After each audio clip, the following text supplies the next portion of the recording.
오병이어 이야기는 우리가 너무나 잘 알고 있는 이야기이기도 합니다. 여러분, 오병이어라고 들으면 어떤 생각부터 떠오르세요? 기적. 그죠? 기적이죠. 그래도 이 본문은 기적에 초점이 맞춰져 있는 건 사실입니다. 그러나 기적에만 초점을 맞추면 안 되고 이 기적 안에 있는 내용을 알아야 되는 거예요. 우리가 교단이 기독교 한국 침례회잖아요. 그래서 침례회가 1년에 한 번씩 총회를 합니다. 그럼 총회를 할 때 총회장을 뽑아요. 총회장을 뽑는데 그 총회장은 1년의 기간을 통해서 교단적인 일들을 해나갑니다. 그래서 지금까지 교단적인 일을 해나간 총회장 분들은 다 잘 하셨던 것 같아요. 이번에도 역시 총회장이 뽑혀야 됩니다. 그래서 저는 투표를 행사하는데 다른 때와 같지 않고 제가 이번에는 조금 신경을 쓰고 총회장을 뽑는데 좀 관심을 좀 갖습니다. 두 분의 후보가 나왔는데 두 분 다 좋은 분들이에요. 근데 제가 이번에 관심을 갖는 거는 어느 분이 총회장이 돼도 상관은 없는 것 같아요. 교단적으로 큰 문제가 생기거나 아니면 어떤 결격 사유가 있으신 분이나 이런 분들은 아닙니다. 훌륭하게 목회를 했던 것 같고 좋은 관계를 맺었던 분들인 것 같아요. 근데 제가 보는 것은 내용이에요. 내용을 보니까 누구를 뽑아야 될지 결정할 수 있게 되더라고요. 그래서 이와 같이 누가 돼도 총회장 역할을 잘 할 것이지만 그 내용을 보면 제가 사람을 투표하고 선택하는데 아주 좋다는 이야기입니다. 마찬가지예요. 우리가 오병이어라는 기적도 마찬가지거든요. 그 기적이라는 핵심적인 그냥 그 사건만 보면 우리가 너무나 많은 것들을 놓치고 이 본문을 보게 되는 겁니다. 그러나 그 기적의 내용을 우리가 들여다보면 그 내용이 중요하기 때문에 우리에게 내가 정말 삶에서 이 말씀을 듣고 어떤 걸 깨닫고 내가 무엇을 해야 될지에 대해서 분명히 알게 된다라고 말씀을 드리고 싶습니다. 자, 우선 우리가 처음으로 보고 싶은 것은요. 30절에 보면 사도들이 예수께 모여서 자기들이 행한 것과 가르친 것을 뭐라고 표현하냐면 낱낱이 보고했다 이렇게 표현을 합니다. 이들이 어디에 갔었습니까? 예수님께서 제자들을 둘씩 파송을 했었어요. 그리고 그들에게 권능을 줬어요. 그 권능은 귀신을 쫓거나 병을 고치는 그런 권능을 줬어요. 자, 그렇다면 그들이 와서 보고 온 건 두 가지입니다. 하나는 행한 것, 그리고 하나는 가르친 것. 행한 것은 그럼 무엇을 이야기하겠습니까? 귀신을 쫓은 것. 또 하나 병자를 고친 것. 행한 거예요. 그리고 또 하나는 뭐예요? 가르친 것. 가르친 건 뭘 가르쳤습니까? 침례 요한 얘기가 나왔고 침례 요한은 마지막 엘리야라고 했고 그거 외쳤던 거를 예수님은 얘기했고 예수님도 그걸 외쳤어요. 뭐예요? 천국이 가까이 왔다. 회개하라. 그럼 가르친 건 뭐예요? 천국이 왔다라는 거예요. 천국에 가려면 회개해야 된다는 거고 그 천국이 임했다라는 거예요. 이 가르침을 누구한테 배웠냐면 예수님께 배워서 제자들이 다른 사람들에게 가르친 겁니다. 그거를 낱낱이 와서 보고를 하는 거예요. 자, 여기 두 가지 중에서 행한 것은 제자들이 할 수 있는 거였을까요? 제자들이 할 수 없는 거였어요. 귀신을 쫓거나 병을 고치는 건 누구의 권능을 받은 거예요? 예수님의 권능을 받은 거예요. 그러니까 그들이 할 수 있는 게 아니에요. 근데 가르친 것, 말한 것, 천국이 왔다 회개하자라고 하는 거는 그들이 할 수 있는 거예요? 못하는 거예요? 할 수 있는 거예요.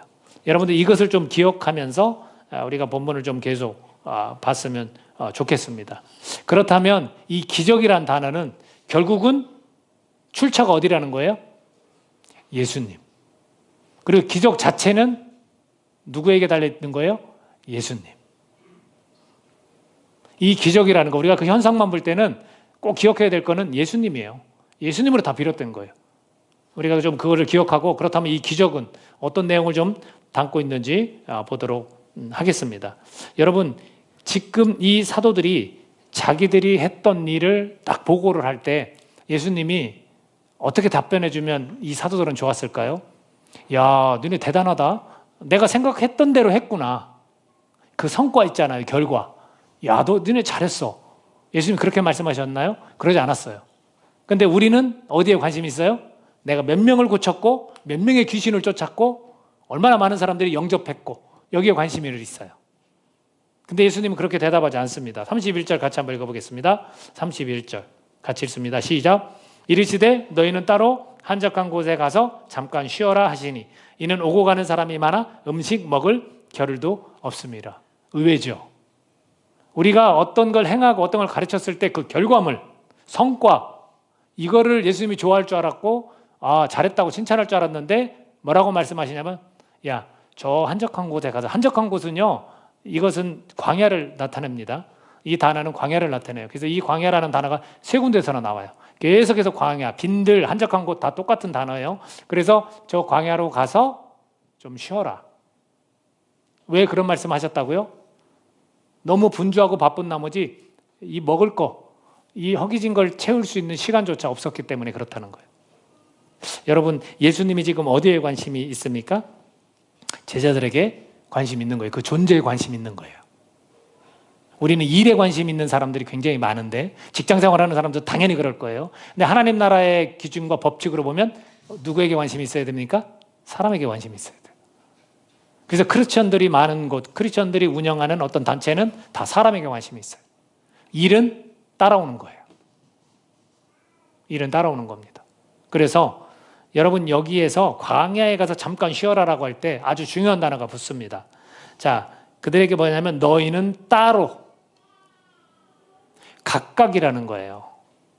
같이 모여 있으면 쉼이 될까요?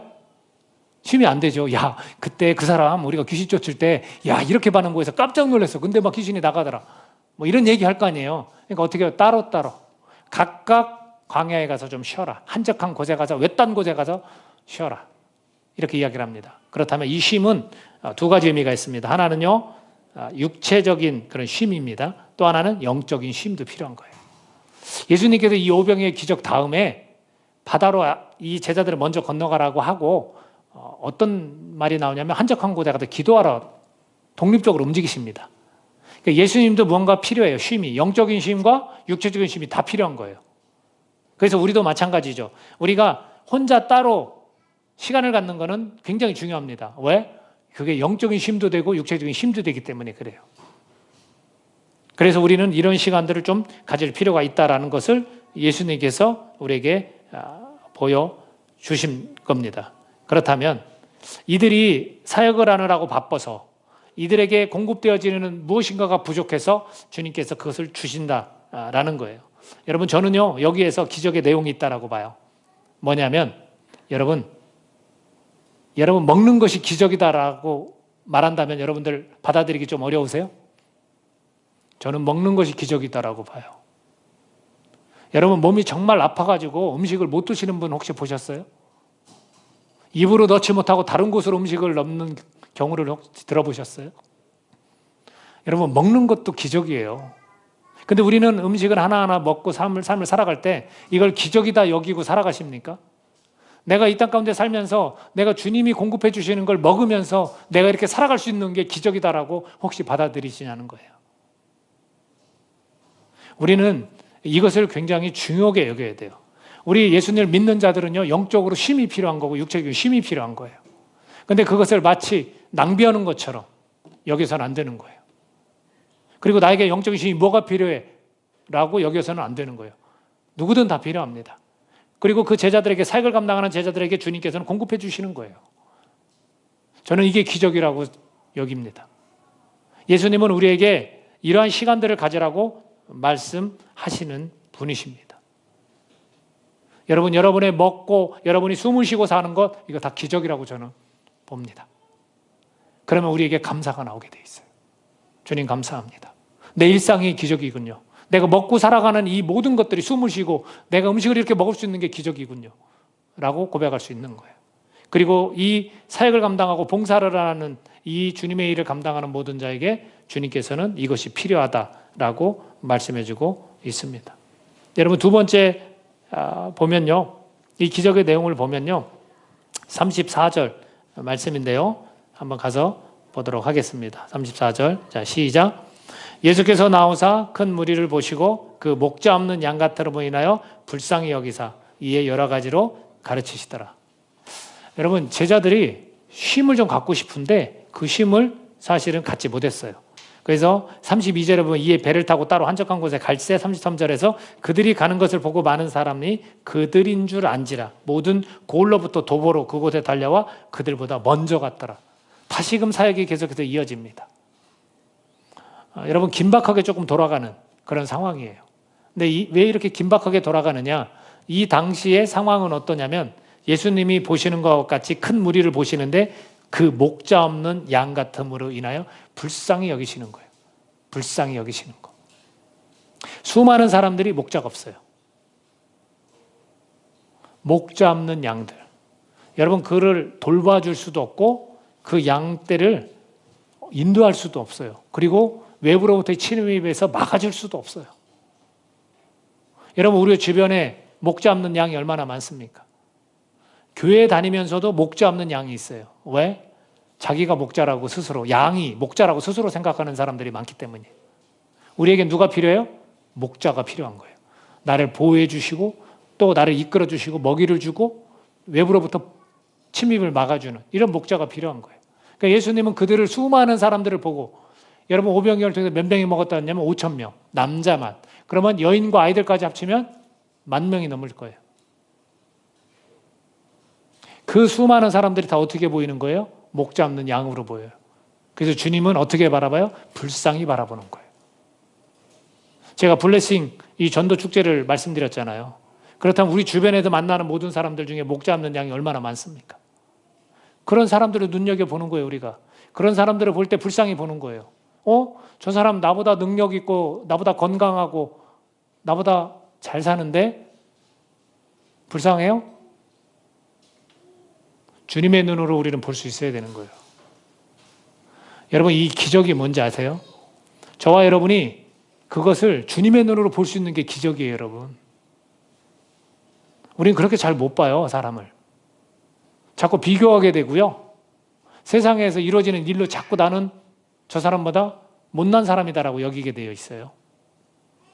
교육도 높고 부도 나보다 재산도 많고 능력도 있고 명예도 있고 그러면 우리는 어떻게 해요? 기죽어요. 그러면 그 사람 불쌍히 볼 수 있어요? 불쌍히 못 보죠.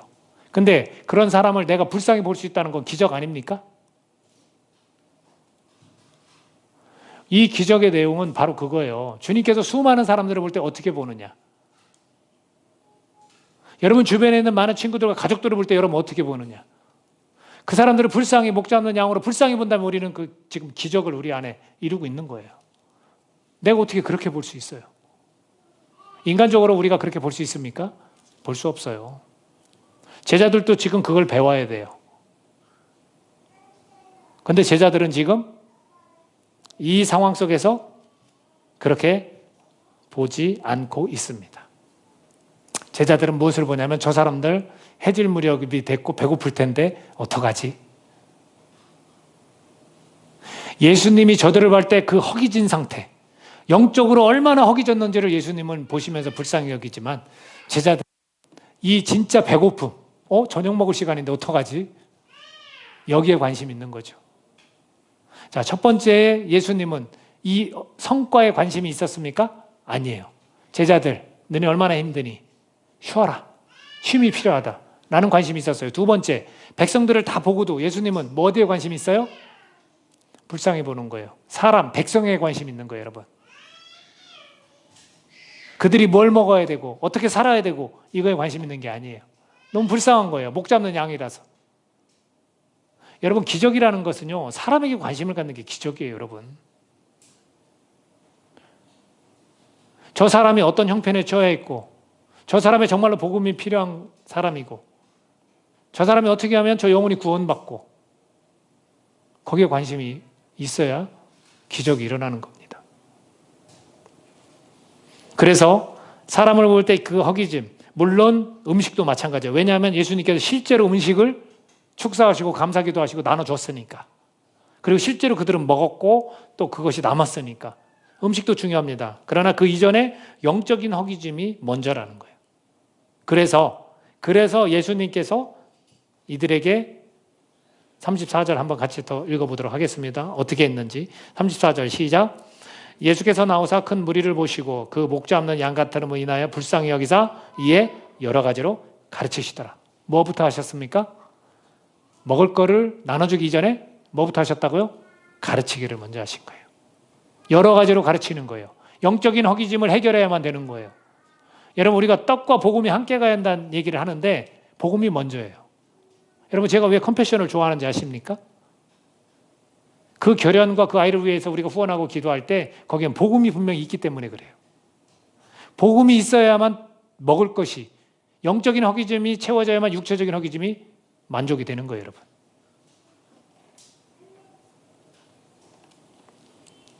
먹을 것을 먼저 주시지 않았다라는 거. 우리가 이것을 꼭 기억해야 됩니다. 여러분, 여기에서 사람들을 이렇게 기적을 통해서 여러 이렇게 50명, 100명씩 앉혀라 이렇게 말씀하시거든요. 이 본문이 갖는 특성이 하나가 있어요. 자, 여러분, 이 본문을 가지고 여러분 생각나는 게 혹시 있습니까? 구약에 이스라엘 백성이 광야로 갔던 적이 있어요. 언제예요? 출애굽. 그랬을 때 그들이 광야에서 먹을 것이 필요했어요. 그죠? 그래서 주님께서 주신 게 있어요. 뭐예요? 만나와 메추라기. 그래서 그들이 굶었던 적이 있습니까? 없어요. 근데 또 주셨던 게 있어요. 뭘 주셨어요? 율법을 주셨어요. 그렇다면 뭐가 먼저였을까요? 율법이 먼저인 거예요. 지금 여기도 마찬가지예요. 마치 우리가 그 장면을 연상케 하는 거예요. 광야라고 빈들에서 많은 사람들이 수도 없이 앉아있고 50명, 100명씩 앉은 것도 그 당시에 이스라엘 백성들이 진군할 때 그렇게 때를 지어 나눠줬어요. 그거를 상기시키는 거예요, 유대인들한테. 그때 무슨 일이 생겼느냐? 안 생겼죠. 그들의 반항과 그들의 불순종만 있었어요. 그랬을 때 그들은 먹지 못했고 그들은 다 죽을 수밖에 없었어요. 여러분, 하나님이 공급해 주는 계속 잘 먹기 위해서는 주님의 말씀을 계속 따라야 되는 거예요. 그 허기짐 가운데 지금 주님이 가르쳐 주는 건 먹을 거를 공급해 주는 게 아니라 여러 가지 가르침을 주시는 거예요. 그렇다면 이스라엘 백성을 진군하게 하고 먹을 걸 주셨을 때 그걸 이끈신 분이 누굽니까? 하나님, 만군의 여호와 하나님. 그러면 지금 시대에 이 들판에서 빈들에서 앉아서 지금 허기짐을, 영적인 허기짐을 채우고 먹을 걸 채우시는 분이 누굽니까? 하나님. 누가 하나님이란 얘기예요? 예수님이 하나님이란 얘기예요. 마가는 그걸 계속해서 보여주고 싶은 거예요. 그때의 그 하나님이 지금 여기에 있다. 그걸 보여주고 싶은 거예요. 그래서 이 본문 자체는 우리가 만나를 공급하는 거나 허기짐의 이 공급은 다 하나님이 하시는 건데 예수 그리스도가 누구냐? 하나님의 아들이다라는 걸 계속해서 강조하고 있는 겁니다. 여러분, 무엇이 기적이냐면 우리가 사람을 볼 때 그 허기짐에 관심을 가져야 기적인 거예요. 불쌍히 볼 수 있어야 되는 거예요. 영적으로 저 사람이 겉으로 보기에는 굉장히 뛰어난 사람이고 엘리트 같고 부러워할 만한 사람이지만 그의 영혼을 볼 때는 어떻습니까? 심판받을 수밖에 없고 죽을 수밖에 없는 거예요. 목자 없는 양이에요. 우리가 그런 눈으로 볼 수 있기를 바랍니다. 그것이 기적이에요. 마지막은 어떤 내용이냐면요. 그렇다면 제자들은 이 수많은 사람들을 어떤 식으로 보느냐는 거예요. 어떻게 돌보느냐는 거예요. 자, 보겠습니다. 자, 35절, 36절 같이 한번 읽어보겠습니다. 본문 말씀. 자, 시작. 때가 저물어가매 제자들이 예수께 나와 여짜오되 이곳은 빈들이요 날도 저물어가니 무리를 보내어 두루 촌과 마을로 가서 무엇을 사 먹게 하옵소서. 자, 이 수많은 사람들을 돌보는 방식, 제자들 어떻습니까? 굉장히 합리적이에요. 자, 이 수많은 사람을 계속해서 예수님의 말씀을 들어야 될 사람들, 야, 그럼 배고픈데 어떡하지? 야, 배고프면 귀에 말씀이 안 들어올 거야. 그러니까 예수님한테 요청하자. 빨리 가서 흩어져서 다 먹고 다시 모이기로. 누가 봐도 거의 10,000명이 다 되는 사람들이 배고픈데 해질 무렵인데 어떡하지? 제자들이 이제 순발력을 발휘하는 거죠. 빨리 흩어져서 다 먹고 오게 합시다. 그리고 다시 모여서 말씀을 들읍시다. 다시 모여 예배를 드립시다. 이렇게 하는 거예요. 예수님 뭐라고 하셨습니까? 자, 37절 같이 읽어보겠습니다. 자, 시작. 대답하여 이르시되 너희가 먹을 것을 주라 하시니 여짜오되 우리가 가서 200데나리온의 떡을 사다 먹이리까. 자, 예수님께서 뭐라고 하시냐면 야, 흩어지면 안 돼. 그냥 너네들이 주면 돼. 황당하죠. 황당하죠. 먹을 게 없기 때문에 흩어져서 사 먹고자 하는 거였는데 황당한 거예요. 이게 뭐라고 하냐면 200데나리온의 떡을 사다 먹으리까? 지금 돈이 없다는 소리예요. 200데나리온을 숫자적으로 우리가 이해하기 쉽게 따지면요. 데나리온이 한 데나리온이 일꾼의 품삯이라고 그래요. 그러면 대충 계산해보면 여러분 1년 연봉이에요. 200데나리온은. 그 돈이 어디 있습니까 지금? 굉장히 상식적이고 굉장히 합리적인 대답인 것 같이 보이잖아요. 여기에 기적이 있습니까? 여러분의 삶에 기적이 있으려면 어떻게 해야 돼요? 합리적이고 상식적이고 그 선에서만 삶을 살아가면 기적이 있을까요? 없죠. 기적은 없습니다. 기적은 없어요. 아까 서두에 말씀드렸듯이 기적 자체는 예수님이에요. 그 안에 기적이 있어요. 그럼 어떻게 하면 이 기적이 일어날까? 그 내용이 바로 이 속에 숨어 있다는 거예요. 여러분, 제자들의 돌봄 방식은 뭐냐면 스스로 사먹게 하세요라는 거예요. 거긴 기적이 분명히 없습니다. 마치 다른 구절의 말씀과 아주 흡사해요. 여러분, 야고보서 2장 15, 16절에 뭐라고 되어 있냐? 만일 형제나 자매가 헐벗고 잃어갈 양식이 없는데 너희 중에 누구든지 그에게 이르되 평안히 가라, 덥게 하라, 배부르게 하라 하며 그 몸에 쓸 것을 주지 아니하면 무슨 유익이 있으리요? 이거와 아주 똑같습니다. 해결을 어떻게 했냐면 니네들이 하라는 거예요. 니네들이 해결해 줘라. 그 허기짐을 니네들이 해결해 줘라. 자, 그래서 주님께서 너희가 먹을 것을 주라 라는 거예요. 여러분, 우리가 나눔의 삶을 살아야 기적이 일어나는 거예요. 여러분, 들켜쥐고 살면 기적이 일어나지 않습니다. 여러분이 나눔의 삶을 살면 기적이 일어납니다. 자, 그래서 먹을 걸 찾았어요. 뭐가 나왔어요?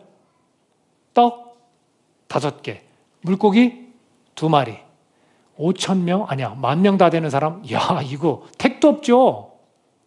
근데 주님께서 그것을 가지고 어떻게 쓰십니까? 자, 일단은 사람들을 앉혀. 50명, 100명씩. 그리고 딱 그것을 가지고 하나님 감사합니다. 하나님 축복해 주십시오.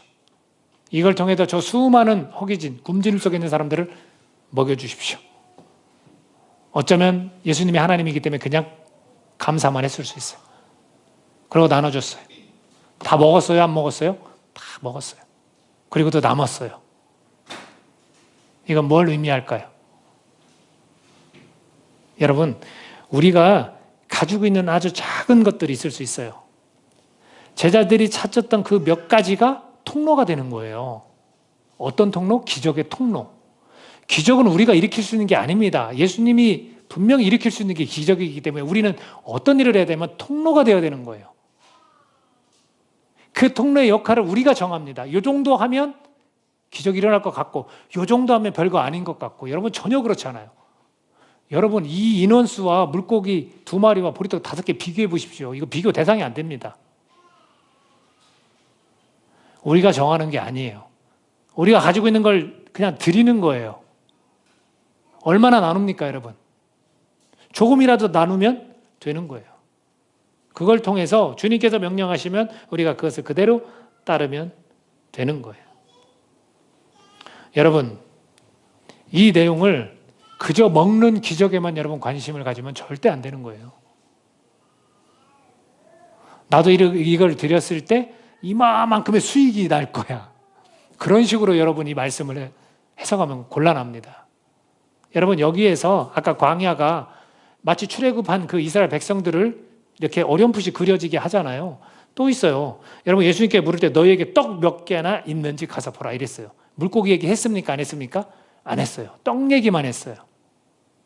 떡이 중요한 거예요, 여러분. 떡이 상징하는 게 뭐예요? 뭐 주의 만찬을 예를 든다면 예수님의 몸을 상징하잖아요. 그리고 일용할 양식을 상징하잖아요. 그리고 아까 말씀드렸지만 이 떡은요 5개로 표현이 되어 있습니다. 5개. 그러면 이쯤 되면 여러분 감을 잡은 분이 있을 수 있어요. 지금 제가 계속해서 연결시키는 게 출애굽한 백성들과 연결시키잖아요. 그들에게 준 말씀이 5개가 있어요. 뭐예요? 모세, 오경. 결국은 이 떡 5개가 가르치는 거는 예수님의 가르침이라는 거예요. 그 당시에 모세오경 율법이 필요했다면 지금 뭐가 필요한 거예요? 예수님의 가르침이 필요한 거예요. 하나님의 말씀이 필요한 거예요. 그것이 넘치고 넘쳐서 모든 이들에게 미친다는 거예요. 이제는 특별한 집단 있잖아요. 회당에 들어가고 유대인들에게만 있었던 그 말씀이 이제는 아닌 거죠. 광야 빈들에 누구라도 올 수 있는 그곳에 이제는 이 말씀이 다 퍼지게 된다는 거예요. 그리고 그것을 받아들일 때 그들은 풍성한 삶으로 이어진다는 거예요, 여러분. 결국은 우리에게 필요한 게 뭐예요? 살아있는 하나님의 말씀, 예수님의 가르침이라는 거예요. 이 말씀은 계속해서 우리에게 이런 기적이 뭐냐면 말씀을 듣고 우리가 풍성해지는 그런 삶을 살아가는 것을 기적이라고 말하는 거예요. 그 작은 걸 오병이어 몇 가지 떡 5개하고 물고기를 드렸을 때 이만한 12광주리에 남듯이 하나님께 심어라. 그럼 너 축복받아서 물질이 이렇게 많아질 것이다. 안 되는 거죠. 곤란한 거죠. 말씀이 뿌려지고 그 말씀 가운데 수많은 사람들이 기쁨을 찾고 본인의 어떤 영혼을 회복하고 하나님을 섬기게 되고 천국에 가게 되는 이런 풍성함이 있다는 거 아니겠습니까? 그 가르침은 뭘 얘기하면 생명이에요, 생명. 이 떡은 생명이에요, 생명. 우리 영원한 생명을 얻었잖아요. 수많은 목 잡는 양들, 그들이 영원한 생명을 얻어야 되잖아요. 그게 기적입니다, 여러분. 여러분 믿으세요? 여러분 이게 재미난 게 이들이 이 먹이는 기적도 그렇다고 놓치면 안 되는 거예요. 이 제자들이 52절에 가보면요. 6장 52절에 가보면 제자들이 먼저 물을 배를 타고 건너는데 중간에 예수님이 물 위를 걸어와요. 그랬을 때 그들은 뭐라고 하았냐면 오 예수님, 당연히 예수님은 가능하지, 이런 기적쯤이야. 오병이어도 했는데 이렇게 받아들이지 않아요. 그리고 유령으로 알아요. 자, 52절 성경 있는 분들 있으면 같이 읽어볼까요? 자, 52절 시작. 이는 그들이 그 떡 떼시던 일을 깨닫지 못하고 도리어 그 마음이 둔하여 졌음이러라. 여러분 분명히 경험했고 봤어요. 뭐 시간은 모르겠어요. 뭐 하루 이틀 지났는지 모르겠죠. 분명히 봤지만 마음이 어떻게 됐다고요? 둔하여졌습니다. 사랑하는 그리스도인 여러분, 우리가 마음이 둔해야지만 안 됩니다. 예수님이 기적인지 알매도 불구하고 하루 이틀 지나면 또 우리 마음은 둔해집니다. 그러면 기적은 온데간데 없습니다. 오늘 예배드리고 하루만 지나도 우리에게 예수님이 없어요. 그 기적의 삶이 아닌 거예요. 마음이 왜? 둔해졌기 때문에. 주님의 말씀과 가르침, 그것이 우리를 풍성하게 합니다. 여러분 믿으십니까? 그걸 항상 우리 가까이 해야 돼요. 예수님은 그래서 항상 모시고 살아야 돼요. 왜? 그분이 기적이기 때문에. 그래서 우리는 사람에게 관심 못 갖던 사람이 사람에게 관심을 갖고 불쌍히 여기는 거예요. 그래서 사람에게는 육체적인 힘뿐만 아니라 영적인 힘도 필요하다는 걸 우리는 알고 있는 겁니다. 우리는 이 떡 5개처럼 정말로 예수님의 그 가르침을, 예수님 안에 그 풍성함이 분명히 있다는 것을 우리는 깨닫고 삶을 살아가야 되는 겁니다. 그분이 누구이기 때문에? 그분이 하나님의 아들이고 그분이 구원자이시기 때문에 그렇습니다. 끝으로 여러분, 저는 우리 삶에서 이런 풍성함이 마치 빈들에서 이것을 맛보고 영양식, 유기양식을 다 맛보고 삶을 살아가는 사람처럼 우리가 날마다 그렇게 살았으면 좋겠어요. 저는 그걸 잔치를 마치 버리듯이. 여러분 보십시오. 이 본문 바로 윗구절에 어떤 잔치가 있었냐면 헤롯 왕궁의 잔치가 있었습니다. 거기에는 의인이 목이 잘려 죽는 그런 잔치였어요. 그 잔치는 세상의 잔치였어요. 화려함의 잔치였어요. 도덕적 해이, 이런 잔치였어요. 근데 지금의 잔치를 보실까요? 지금의 잔치는 왕궁은 아니에요. 어디예요? 광야예요. 그곳에서 수없이 많은 사람들이 목 잡는 양이었지만 이제는 예수 그리스도가 가르침을 주셨고 그걸 받아들임으로써 영원한 생명들을 얻어가고 또 그 허기짐, 육체 허기짐까지도 주님께서는 채워가고 계시다는 거. 여러분, 진정한 왕이 누구십니까? 어떤 게 여러분 보시기엔 진짜 잔치인 것 같습니까? 여러분, 헤롯은 왕이 아니에요. 진정한 이 땅 가운데 왕은 예수님이십니다. 예수님이 우리에게 이런 모든 것들을 허락하시는 진짜 왕의 잔치를 이 광야 들판에서 오병이어를 통해서 우리에게 오늘 보여주셨다고 믿습니다. 여러분, 예수님이 기적입니다. 예수님 안에서 우리가 그 기적을 경험하고 보면서 사시기를 축복합니다. 기도하겠습니다.